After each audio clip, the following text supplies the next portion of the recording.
From the #1 best-selling author of Life Rescripted, you're now tuning in to the Year of Purpose podcast. I'm Stephan Moses Blacksburg. Today I'm joined by Stephan Spencer. Stephan is a 3-time O'Reilly published author of Google Power Search, Social E-commerce, and the Art of SEO. He's done numerous projects over the years, has learned so many lessons, and so I'm kind of going to give him the ability to state his own background here, because there's just so many amazing things that he's done. Followed Tony Robbins around, moved to New Zealand just because he wanted to live somewhere new, and so many transformations and things have happened in a very short period of time for him. So first of all, thank you so much for being here today, and I'd love for you to just kind of share with everybody. I know it's tough because your story is like 3 whole books in one, but what's kind of like the nutshell story of, where you are right now and some of the things that got you here? Thanks, Stephan. I appreciate being here. So basically, I was studying for a PhD in biochemistry, and the whole internet thing was really heating up. This was 1994, and I met one of the guys from Netscape before I even heard of Netscape, when everybody was still using the Mosaic browser. I met Rob McCool, and he's the inventor of Apache, and at the time Netscape server, and prior to that NCSA web server. So I got starry-eyed. I decided I'm going to quit my PhD, and I started an agency, and I took a part-time job quickly just to kind of add a little safety net there, and then I was able to move from that within a couple months and have my agency just take off. 4 years into it, I moved to New Zealand just because I wanted to, and with my family, and came back 8 years later, sold my agency 2 years after that, and followed Tony Robbins around for a few years as a platinum partner, which was amazing and definitely life-changing. Tony changed my life for sure, just in the first event that I attended, just doing that fire walk on the 2,000-degree hot coals, and realizing I could completely reboot my life. And doing that, a year later, I was literally unrecognizable from the guy I was previously. So people would not recognize me at conferences because I was on the speaking circuit and so forth. They didn't know who I was. That was kind of fun. So yeah, it's a long storied sort of background, but a lot of lessons learned for sure. Yeah, absolutely. And so it's crazy, you just showed me where the photo is of you, kind of like the before and after. And it's just amazing to see. It's on optimizedgeek.com on your About page. And there's a photo from '07 and then a photo from 2015. And what a difference you can clearly see, as you say, both inside and out. We haven't had anyone ever bring up Tony Robbins on the podcast, I don't think. So I'd love to hear maybe just like your experiences in following him. I'd love to hear how the hot coals go, and what sort of changes happened for you at those events, and how that's kind of played out. Right. So it's been amazing for me to expand my horizons, to think differently, to change my mindset, to obliterate limiting beliefs. It's just been so transformational for me, even like I said, in just the first day of his entry-level event, which is called Unleash the Power Within. At the end of that first night, where you do the fire walk on these 2,000-degree hot coals, I did not think I was going to do it, but I'll tell you what, everybody ends up doing it by the end of that night, including little kids and 80-year-old elderly folks. They all do it, and you don't get burned. It blew my mind. Like, if I can do that, I can do anything. And so then I went through all these changes over the next 6, 8, 10 months, and became the person that you see the picture of on optimizedgeek.com, which, by the way, is my podcast show called The Optimized Geek. And then I'm working on a self-help book about personal transformation, which will have the same title. So I was so inspired by Tony to make all these changes to my life that I thought, well, I better share this with the world and see who else can change too, because Tony doesn't appeal to everybody. Mm-hmm. I didn't know anything about him, some people just say, oh, well, he's just that infomercial guy, or he's just a guy with big teeth and big hands, or, he's just, kind of a celebrity motivational speaker, on Shallow Hal, that movie, and that, but they don't really know the content of what he teaches until they do a deep dive. Even if you just listen to one of his CDs, you don't really get the full immersion until you go to one of his live events. And that's amazing. I'll tell you, it is life-changing. And then to take it the next level and start following him around the world on these amazing trips, where we went to like India, and we went to Varanasi, where they burn bodies on the shore of the Ganges River, and we went to Udaipur, and he brought in these oneness monks, and we received these oneness blessings called Dikshas and stuff. And it's just stuff that I would never have been exposed to otherwise. He's like an intelligent browser, bringing in all this amazing stuff that he's been able to find from all areas of life, of expertise, of business and spirituality and everything. So I've been very grateful to have had that experience. I did a platinum partnership thing for 3 years, and met incredible people, have a new peer group of people who not only are very successful, but really want to make a difference in the world. Like, they're very contribution focused, growth focused. And I'll tell you, the peer group is everything. You are the average of the 5 people you hang out with the most, and you change your peer group, you change your life. Yeah, I completely agree. I mean, this is something that I've seen over and over again, and it's really all about who you're spending the most time with. Now, I'm looking at this picture from 2007. I'm wondering, just for, people tuning in, since, if they can't run to the computer right now, could you maybe just describe for us? I'd love to kind of pull people through this transformation process, maybe have them pull out some trinkets of knowledge of, what they might be able to deploy as well. Who was this person that we saw in 2007? What sort of fears or what sort of objections to, building the life that you have built did that person have? Right. Well, from the outside looking in, you'd think, wow, this guy has it made. He's in a part of the world that most people only dream about living, which is New Zealand. So I was still living in New Zealand up to middle of 2007, and I had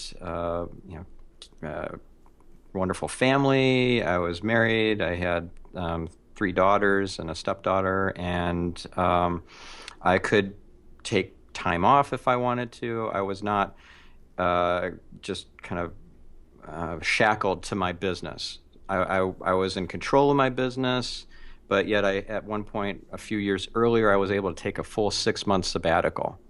So on the outside, you'd say, wow, this guy's got it made. He's got the total digital lifestyle where he can live anywhere. He can come and go and do what he pleases. He can take time off, mini retirements or whatever. Sounds great, right? But internally, I was not fulfilled. I was not living up to my full potential, and I was in an unhappy marriage. So when my wife at the time wanted to file for divorce in 2008, she told me that the marriage is over. I felt devastated, and I felt lost and depressed and so forth. And I didn't have a roadmap or any kind of structure to fall back on to say, okay, here's what I need to do to fix my life and take it to the next level, not just be at status quo. So that's what I got through Tony Robbins and through some other masterminds I was in. Like I was in a mastermind with Neil Strauss, taught all sorts of stuff about how to be your best self, how to project a more confident, better you, and so forth. So I was in that for a few years, or actually I'm still in it. It's amazing. Neil Strauss is a best-selling author of The Game, of The Truth, of Emergency, all these great books. And so this whole new world opened up to me. But the before version of me, I was holding myself back, and it was all very subconscious, and I was unconscious, just kind of sleepwalking in many respects, just showing up to do my thing, and then not really dreaming of what's possible and like my ultimate fulfillment, what's my true gift, not just like, okay, what am I good at, but why am I here on this earth? And that was something that kind of unlocked through this process of going through all these self-development seminars. And I probably spent, I don't know, maybe $500,000 on self-development between masterminds and seminars and home study courses and everything. I'm an avid learner. I just soak this stuff up like a sponge. So yeah, it's just the external changes. I mean, you literally would say, well, wow, this guy is like the living embodiment of the Benjamin Button movie. Like Yeah. I look 20 years older in a picture that's 10 years or 8 years ago. Like, how does that work, right? So, It's unbelievable. I mean, I'm looking at it right now, and it's a completely different person. And I think even just the expression, the nonverbal expression from it, it's very visible. I have to ask, so you mentioned that you had probably invested somewhere in the range of you said $500,000 in personal and business development and improvement in yourself. yeah. So, just to get a little perspective on, the type of return you get on something like that. I am 26, I'll be 27 this year, but in just the 6 years I've been out of college, I've invested somewhere around $25,000 to $30,000 in myself and my own personal development. Which, I mean, I couldn't find you any one of my friends my age group who's done that. Mm-hmm. So just for perspective to our listeners, I love to hear just a little bit from you on, the return on investment of something like that. I mean, we've obviously heard that you've learned so many things, whether it be choosing the people that you surround yourself with. But I'm sure some people are listening right now and they're like, $500,000? I don't even, have a business that would allow me to sustain something like that 10, 15, 20 years from now. Maybe we could like transition here into how you can go about building a business that allows you to do things like this. Because I know for me, such a huge important aspect of my lifestyle was creating a business that allows me to invest in myself and to continue to learn and grow in ways that I might not have otherwise been able to do. Right. So let me first kind of give you let me set the record straight here that the ROI, the return on investment of self-development it's unimaginable. Yeah, you can equate like real dollars to these different seminars and masterminds and home study courses and the books that you get and so forth. And it's a process. It takes time. There are steps here where you don't invest all of it at once, and you work through these various milestones. But just as far as cash, the cash ROI of being a platinum partner for me was probably 2 to 1. In new business, in client contracts, I'm an SEO consultant, search engine optimization consultant. I know a ton about Google and how it works and how to reverse engineer the algorithms and all that and get your website to the top of the search results. Well, I got an incredible amount of exposure to other platinum partners, not only as a fellow Plat, we were called Plats, but also I got to get on stage, and 2 years in a row I was, 2 different years that I was involved as a platinum partner, I got to speak at Business Mastery, which is Tony's event that costs $10,000 a ticket. So I had access to lots of really great business people who are very growth and contribution focused. It was a great opportunity that I wouldn't have had if I hadn't joined Plaid. And on top of that, I got all this amazing personal growth, and I got to meet my soulmate at one of the events. I met her at Date with Destiny. Very nice. So, I mean, the gifts are immeasurable. I had this like spiritual awakening in India on the Plaid trip to like I said, when these oneness monks came and stuff, I just had this awakening, and that was transformational as well. So I have amazing intangible gifts, but just the ROI cash wise, certainly 2 to 1.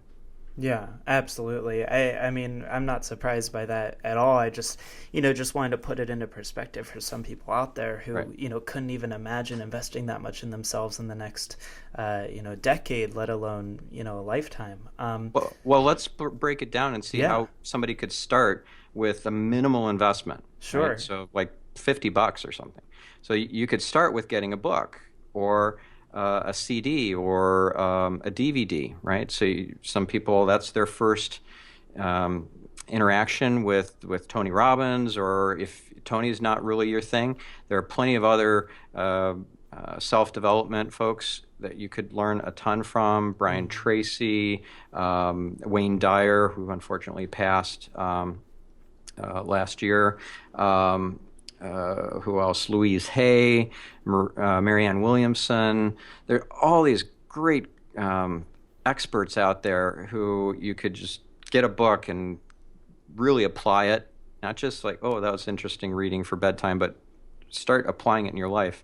And for $20, you Right. start making changes, right? You could go to Tony's entry level event, Unleash the Power Within, which is like $800. It's, I think that's $800 and you get to bring a friend or something like that. So very affordable, and it's a great starting point for your journey. Right? For me, that was the tipping point, or the that was the decision point where I was able to say, all right, I'm going to change my life. And I felt like I had the power and the drive and the passion and everything to do that just from doing the firewalk. If all I did was day one of that 4-day event, it would have been it would have been enough.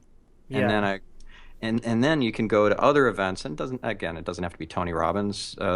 Like there's T. Harv Eker, author of the what is the book? The Millionaire Mind, I think, is the name of the book. If Yep. you Millionaire Mind.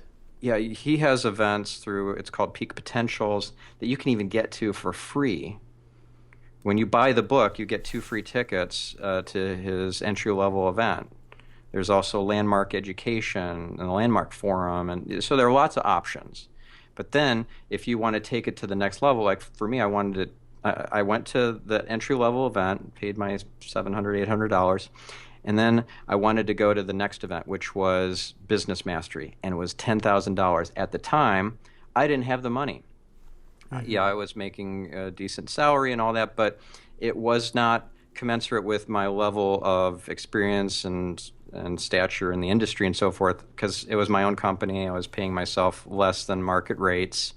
And then through the divorce, I became a minority shareholder of my own company, and I'm one of 5 board members. So it's like I didn't have the ability to say, all right, I'm going to pull 10 grand out of the company coffers to pay for me going to Business Mastery. I Right. couldn't do that. So I had to come up with that out of my own savings, and I'm like, no, I don't have the ability to do that right now.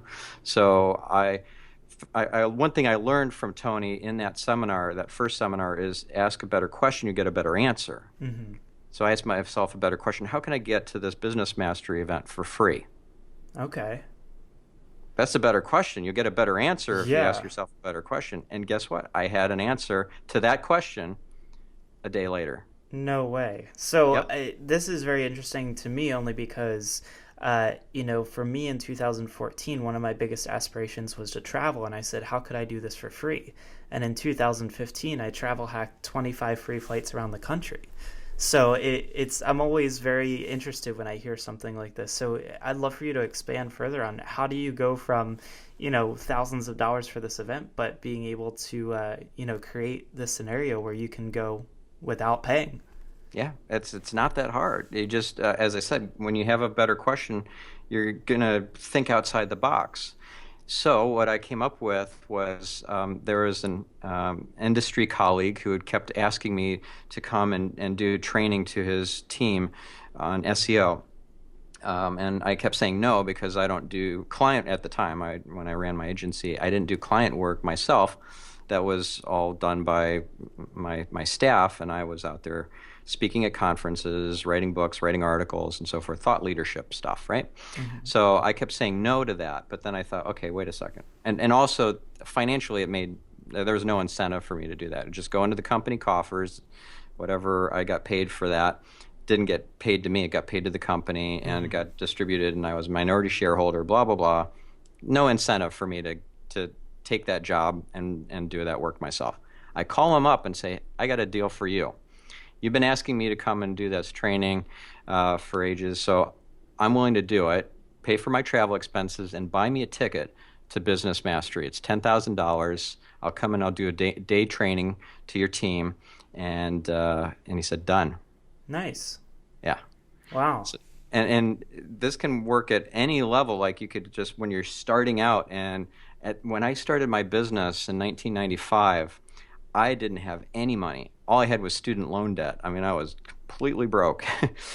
And there was a $2,000 conference. I was 2 months into running my business. I didn't have really any clients yet.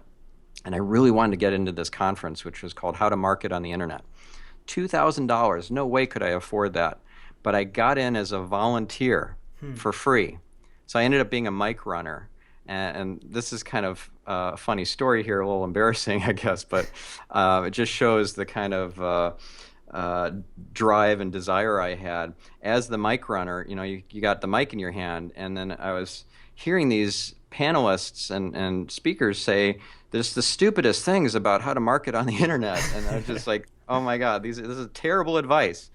And so when these people were asking questions and I had the mic, I would chime in and kind of play MC a little bit.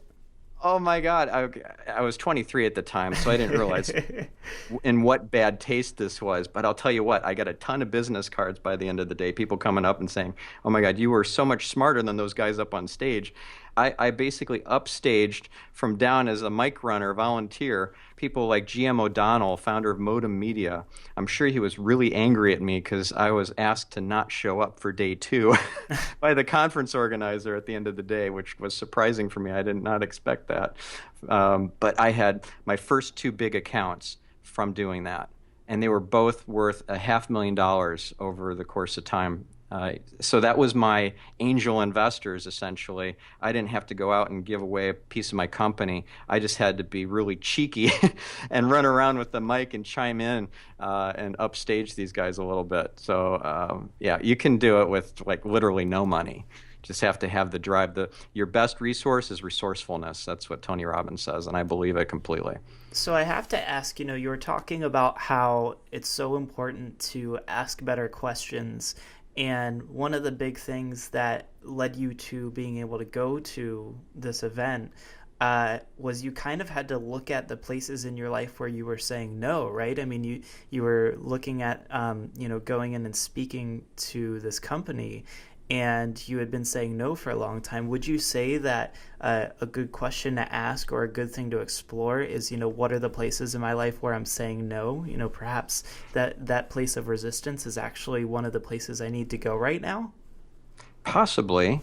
I would actually open it up to like asking the other half of your brain to chime in on these things that you may not see where the opportunity lies, or you may not see the path forward, and use the right hemisphere, which we're not really tapping into, not nearly as much as we could be.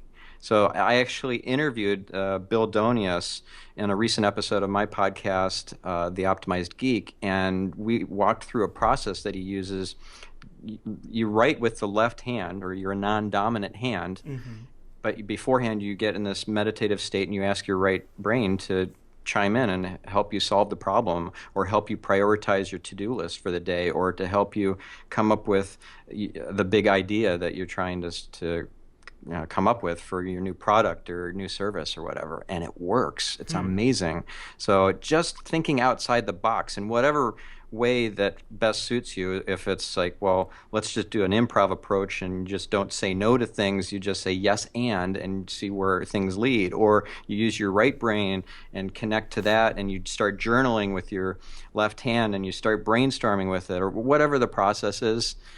Just think differently, start coming up with new approaches, because all growth happens outside your comfort zone. If you're doing the same thing day in and day out, how are you going to grow? How are you going to see new opportunities right in front of you? Yeah, completely. And so just to reiterate on this one, because I think we might have hit on a little bit of a gold nugget here, and I don't want people to miss this. You're saying a great way to start using the other side of your brain is by writing with your non-dominant hand. Is that correct? Correct. But not just, you're not trying to be you're not trying to learn how to use your left hand or your non-dominant hand to write in a very legible way. It's to connect with your right brain with that intention of having your right brain chime in with its ideas, right? It's because our verbal centers are over on the left hemisphere. So when we're speaking and so forth, we're using our left hemisphere, and left brain people like myself, who are very analytical and logical and all that, don't tend to use that more creative side as much, and so you have to have some sort of process. What better process to use than somebody who's an expert on the brain, who uses this with huge companies like Kawasaki and Walt Disney and so forth, and he just outlines the whole process in one of my episodes, like from a few weeks ago. Definitely a great listen. Yeah, I think that's definitely, for everyone tuning in right now, that's a bit of gold on this episode, because that's something that I haven't heard before. I mean, I understand that we have the two sides to our brain and each part is controlling certain things, but this is something that no one's recommended before. So thank you so much for sharing that. I'd love to just kind of wrap up things here. I know that we could go on about all sorts of personal development things for quite some time, but if there's two things here. So you brought up a good point of, if you have $50, not even 50, 20 or 30, one of the best things you can do to get started is by investing in yourself with just getting a book.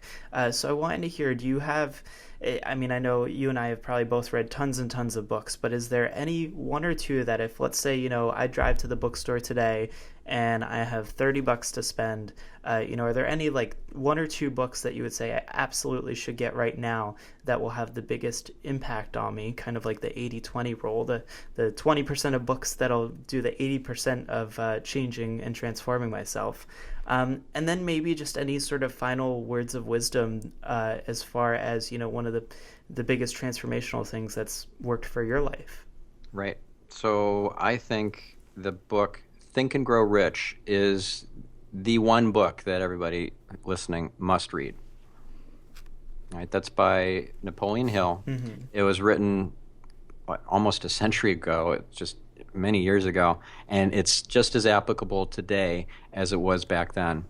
Napoleon Hill studied all these huge giants of industry back in the day, like Rockefeller and so forth, and wrote this set of strategies that each one of these folks employ, that they all have in common, whether it's Ford or Rockefeller or Carnegie or whoever, and apply those habits in your life. And things like being part of masterminds is one of the 13 principles, and that will change your life for sure. As far as like other parting wisdom, just think outside the box as far as like what's your vision for what could be possible. Like for me, living in New Zealand was just kind of a pie in the sky idea. I'd never even been there, and I decided, you know what?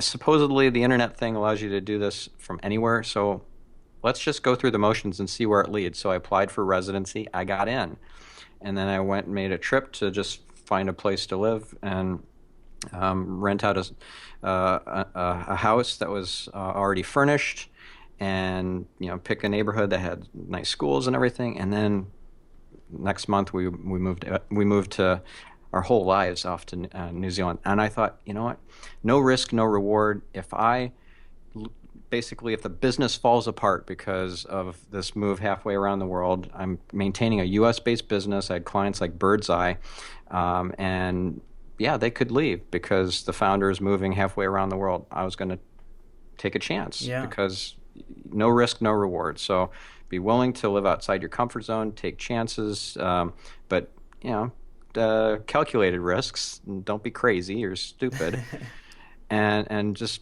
try to live outside your comfort zone because that's where all the growth happens. Very cool. Well, Stephan, this has been a great episode. I always say that good things happen when Stephans and Stephans get together, and this is definitely one of those times. It's been great to hear your story, and I know there's a lot more to it that I'm sure people at this point want to check out and explore. You've got a great podcast episode that you referenced there, so I'd love to let everyone know, where's the best place for them to find that episode, find out more information about you, and to tune into what you're doing. Yeah, so that episode is on optimizedgeek.com, which is one of my 2 podcast shows. My other one is Marketing Speak, so that one's at marketingspeak.com. You can subscribe via iTunes and all that, of course. And on stephanspencer.com, which is my main site, there are tons of articles. There's some PDF checklists and things. There's stuff on online marketing and SEO and on self-development. I write a column for the Huffington Post that you can find on there. And there's lots of great material, archived webinars and videos and so forth. So definitely stephanspencer.com. Go there for sure. Perfect. Well, thanks so much for taking some time out of your schedule today to be here. And we definitely appreciate you being here on the Year of Purpose podcast and hope you enjoy the rest of your week. Thank you. It's been a pleasure. Hey everyone, it's Zeph. Did you like this episode? Be sure to subscribe so that you can tune in next week and tell a friend about the show. If you want access to free training and exclusive interviews on success, happiness, lifestyle design, and adventure, visit me at yearofpurpose.com. Until next time, go out and let life surprise you so that you can live a life rescripted.